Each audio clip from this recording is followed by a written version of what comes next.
Ladies and gentlemen, what is going on? Welcome back to the predictions and breakdowns. Today we're taking a look at UFC Fight Night Noche Lopes versus Silva, which is taking place on Saturday, the 13th of September, 2025, starting at 3 p.m. Eastern Standard Time.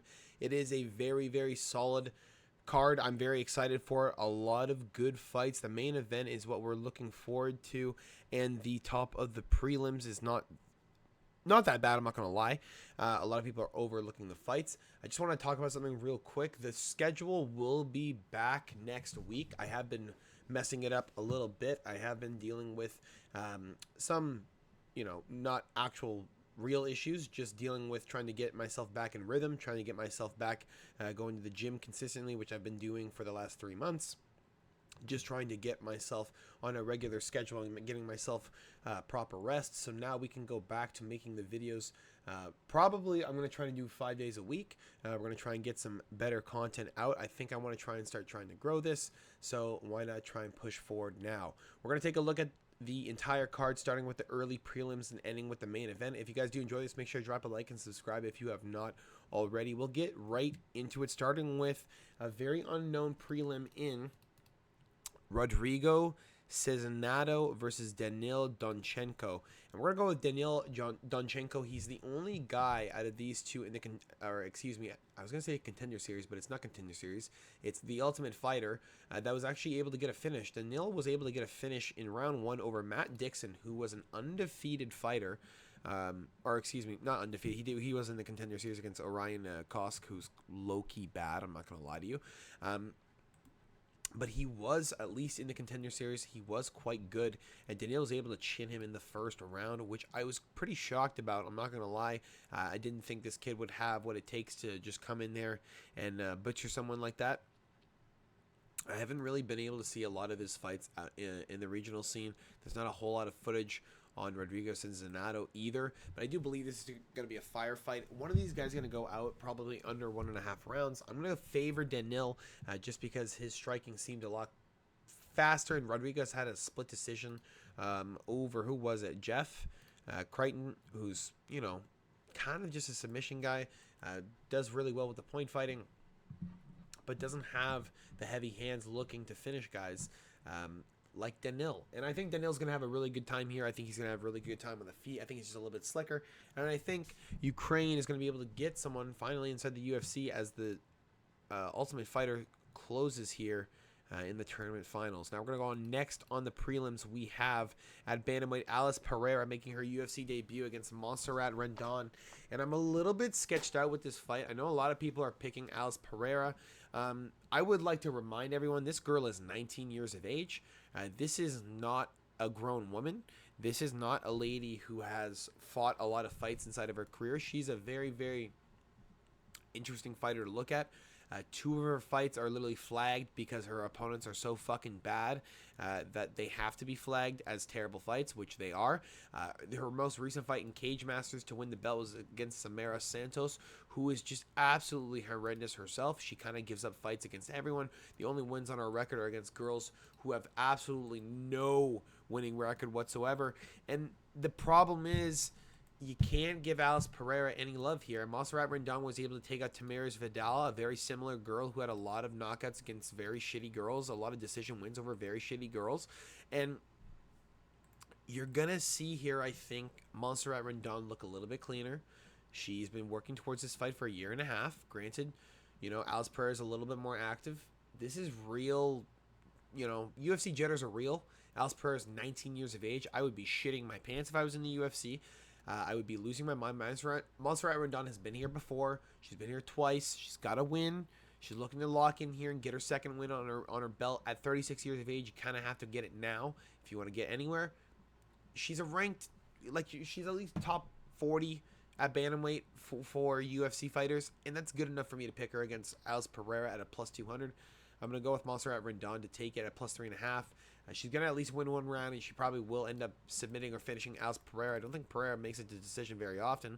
She does have a lot of round 1 finishes against girls who do not belong in that cage. But again, I think it's a little bit premature to have Alice Pereira inside the octagon. Now we're going to go on next on the prelims. Alessandro Costa versus Alden Correa. or whatever the fuck his name is. I don't care. This kid is not winning. What is he? Fury FC champion? Not even. LFA champion? Not even. Dude's just fighting bums in the LFA. Doesn't know what the fuck he's doing. Just fighting guys who just feel like getting knocked out for fun.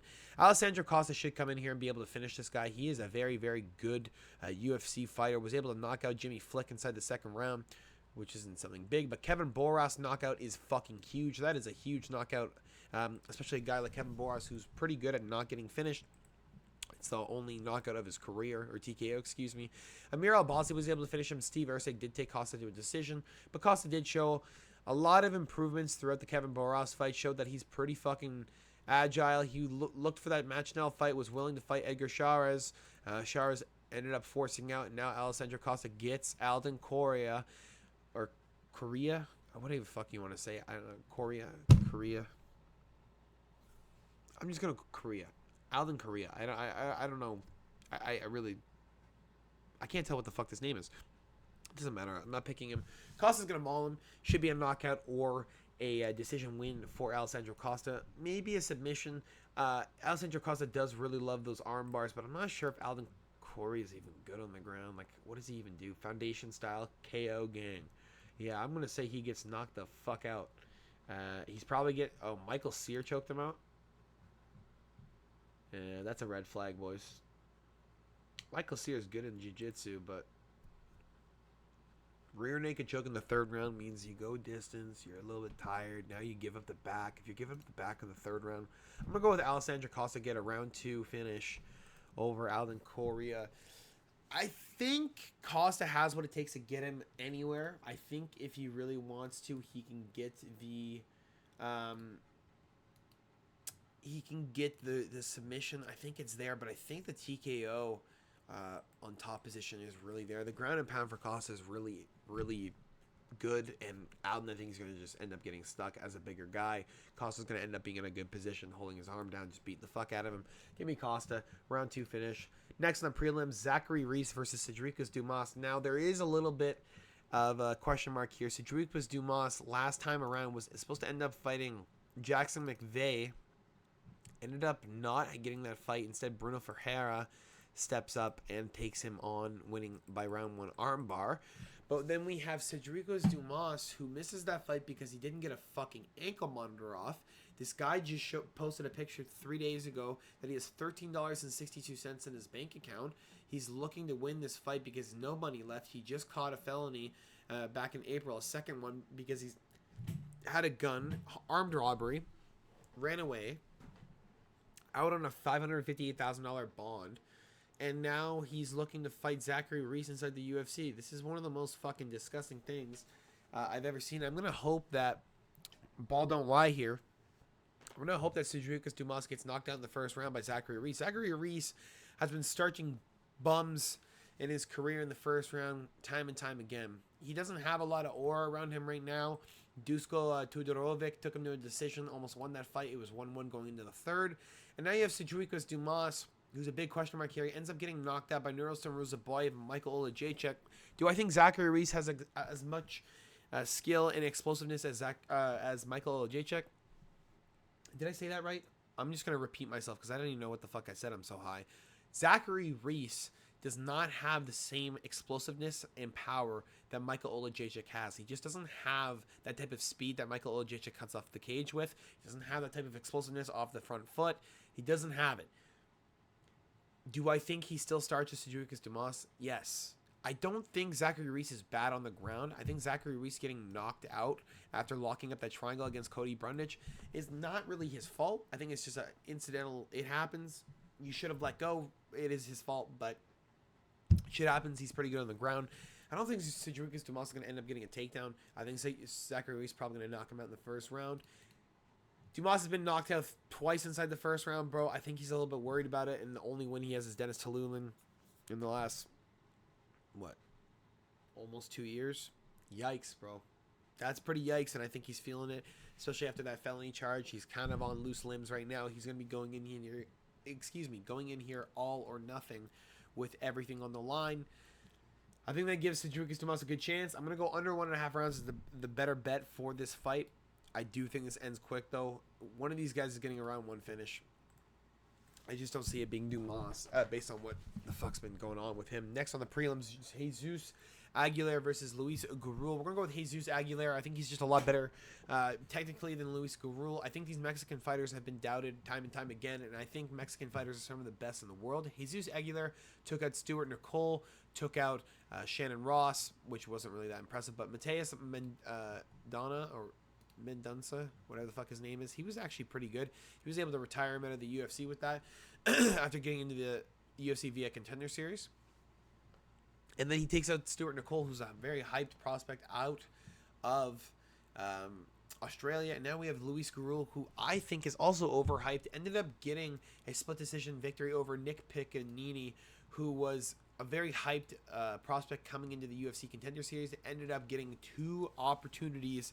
Had a close fight against Jack Duffy, which I thought he lost. And then had a fight against Luis Gurul, which I also thought he lost. And ended up with Luis Gurul as a huge underdog in that fight. Or was it against Ode? Or what am I missing here?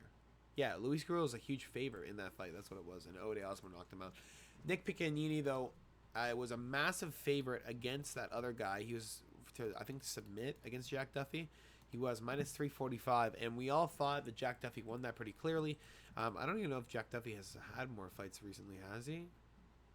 No, he was supposed to fight Nick Piccanini again. Duffy withdrew. Holy shit, that's crazy. He was supposed to fight Nick Piccanini next month. That's fucking nuts. That would have been awesome. What are we looking at now? Yeah, we're going to go with Jesus Aguilar. Luis Gurul sucks. This guy's just overhyped. Doesn't have any really good wins over him. Just fighting fucking bums in Fury FC, getting chokes and shit. I don't give a shit. Jesus Aguilar is better on the ground. I'm going to end up submitting him most likely. Give me Jesus Aguilar as the underdog. Next on the prelims, Tatiana Suarez versus Amanda Lemos. This one's not even close. We don't even need to talk about this. Tatiana Suarez is going to end up submitting Amanda Lemos. She has no opportunities on the ground. She got standing fucking arm triangled by Jessica Andrade. If you're getting standing arm triangled by Andrade and you're getting armbarred by Verna Jandiroba, Tatiana Suarez, who has high Olympic level wrestling, is going to maul the fuck out of you and end up getting you in anything she wants. Most likely a rear naked choke. I can see a guillotine, though, if Amanda Lemos wants to try and test her in the clinch. Give me Tatiana Suarez to end it by submission or decision, and that's some of the easiest picks I've made all night. Next on the prelims, Claudio Puelles versus Joaquim Silva. We're going to go with Claudio Puelles. I think Joaquim Silva is a bit out of his depth here, only having a win over Clay Guida and Jesse Ronson. The Clay Guida win should show that Puelles' game plan of trying to use the grappling is not going to work here. But he does have a split decision win over Faraz Zaim, which is fucking red flag everywhere for Joaquim Silva lovers because he's a big striker. And if Faraz Zaim is having a tough time standing with him and staying on the feet and not getting taken down and getting mauled, that's a fucking issue, bro. Claudio Puelles is nasty on the ground, got really good submissions, got really good knee bars, and was able to catch Clay Guida in it. If he's catching Clay Guida in it, Silva's in a lot of trouble, man. He's going to be needing to stay away from that, but at 36 years of age, will he have the speed in rounds 2 and 3 to stay away from Claudio? I don't think he will. Will he have the speed in round 1 to knock him out? I don't think so. I'm going to go with Claudio Puelles plus 3.5 as the bet, but submission or decision on the pick'em. If you want to get a little bit better odds, I'm just going to go with Claudio. Dude, he has a reach advantage. If he's been working on a jab whatsoever, Joaquim's in fucking big trouble regardless. Next on the prelims, Jose Medina versus Dusko Todorovic, the top of the prelims. Now, I said this was a good fight. I think it is. I think Jose Medina is going to get mauled here. I think Dusko Todorovic is going to try and walk in here and get a knockout inside round 1 or 2. Jose Medina is a very well-tested fighter. He is very durable. But Tiba Gautier showed that the work to the body is the way to go. The work to the head follows up right after. And if Dusko Todorovic can throw back the clock a little bit, go back to 2020 where he was mauling kids fucking everywhere, I think he can have actually a really good time here. He was able to knock out Michel Pereira in Serbian Battle Championship, which is a huge win. I think Jose Medina can maybe pick up a round or something, but I think he's going to get 10-8 in one of them if he ends up going to the decision. This could probably be a lot of throwing hands, a lot of fucking blood thrown everywhere. I think Jose Medina loses this easily, but we're not sure. But I'm going to go with Dusko Todorovic by KO or decision on the line. Now we're going to go on to start off the main card. We have Santiago Luna versus Kwang Lee. If you guys enjoy this so far, make sure to drop a like and subscribe if you have not already. We have Santiago Luna dropping from 145 to 135, He is a very, very big finisher on the regional scene. Feeling very confident going into this, and I think I'm going to go with Kwong Lee here. I think he's a tested UFC fighter, has had 3 fights, LFA fighter, who is knocking dudes out fucking cold.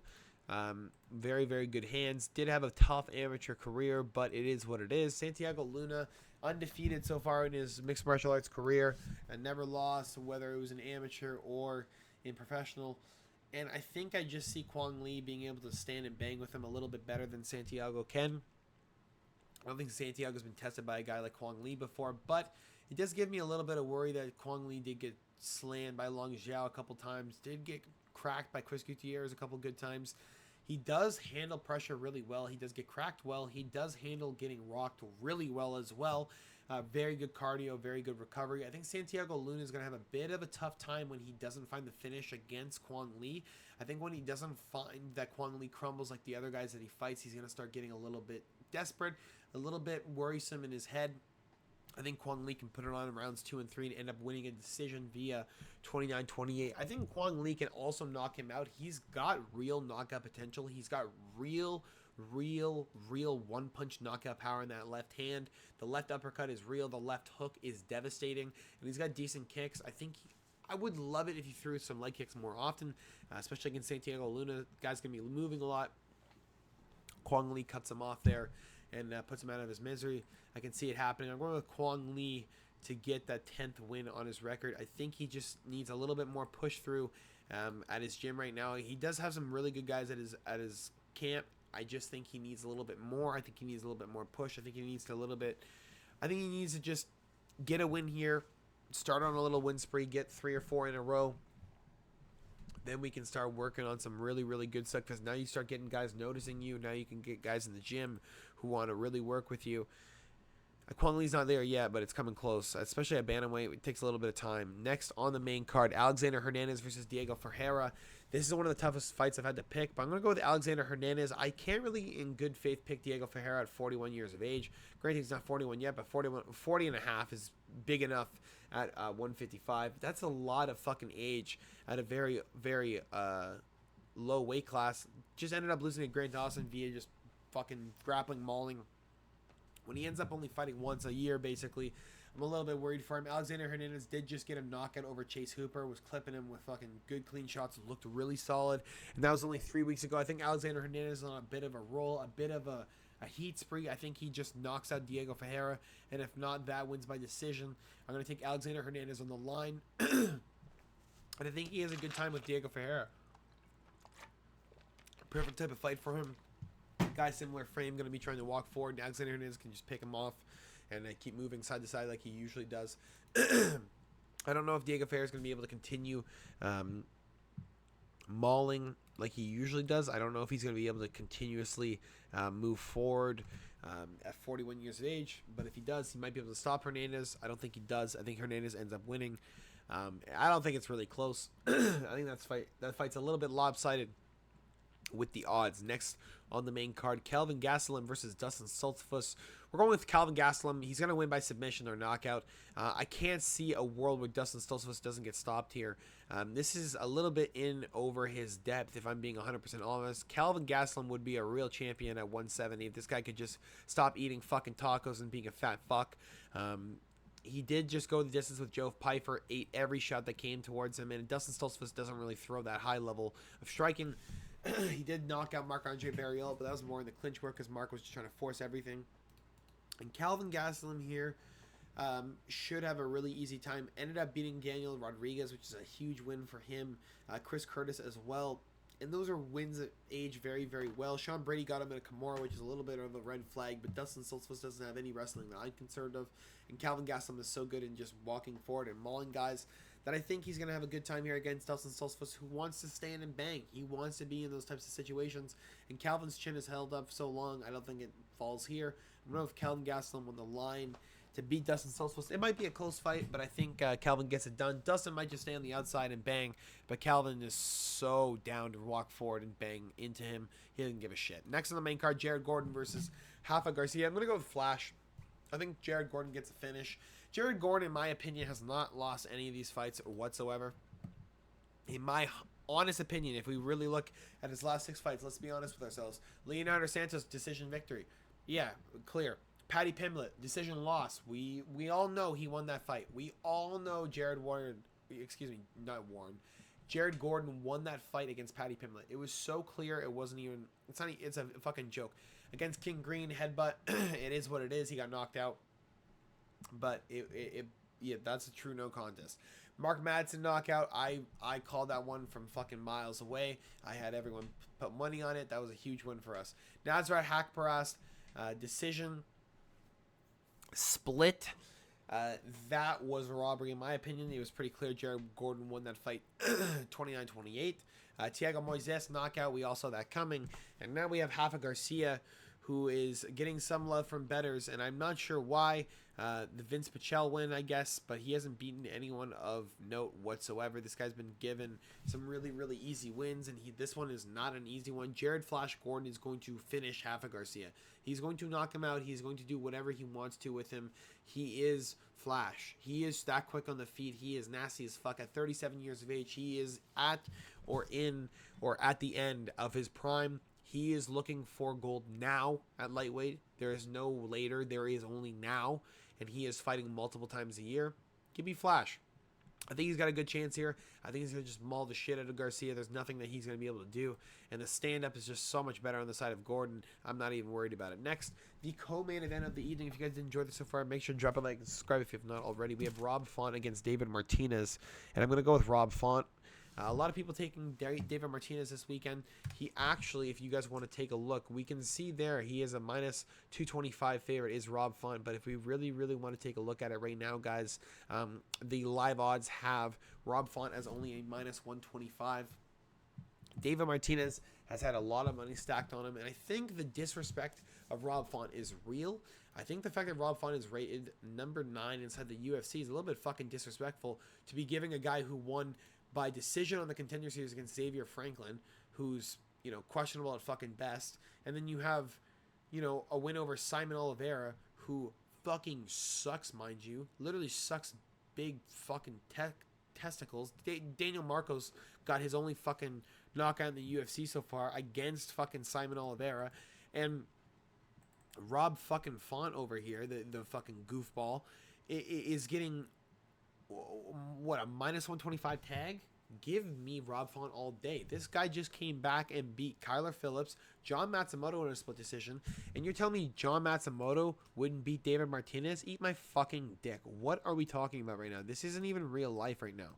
We got to be lying to ourselves if we're being 100% honest here. There's no way a guy who's getting round 4 knockouts, you're expecting him to win in a 3-round fight. Like, this is not a 5-round fight, bro. This is a 3-round fight. Give me Rob Font all day. He's going to maul the shit out of Dave Martinez, and the people who are saying that he's not are joking with themselves. If he ends up winning, congratulations. But you're wrong on that. Those odds makers made those lines for a reason. Vegas does not lose anything. Sportsbookies do not have a part-time job. They enjoy their money from you. And you betting on fucking David Martinez. Thank you. You just gave me a really good line to smash the shit out of this weekend. We're going to look at the main event of this evening, then we'll get you guys out of here real quick. Diego Lopes versus Jean Lord Silva, and I gotta go with Lord Silva. I haven't seen anything from Lord Silva that makes me question his ability here at featherweight. Against Diego Lopes, he has fought the higher level contenders. He has fought, Alexander Volkanovski, knocked him down. Brian Ortega basically did knock him out and woke him back up. Dan Ige beat the fuck out of Sadiq Youssef, knocked him out. Pat Sabatini knocked him out. But John Silva here has been so good in pressure fighting. He's been so good in forcing guys on the back foot. And it seems the way to beat Diego Lopes is to force him on the back foot. You cannot allow him to force you down. And John Silva will not allow someone to force him down. He doesn't feel comfortable that way. He doesn't like it. And he genuinely probably has trauma based upon that. And he forces himself to go forward regardless with a mad face and starts barking at guys. He doesn't give a fuck. He just wants to get angry. He wants to fuck with you and he wants to get in your head. And Diego Lopes is the exact type of guy he wants to fight.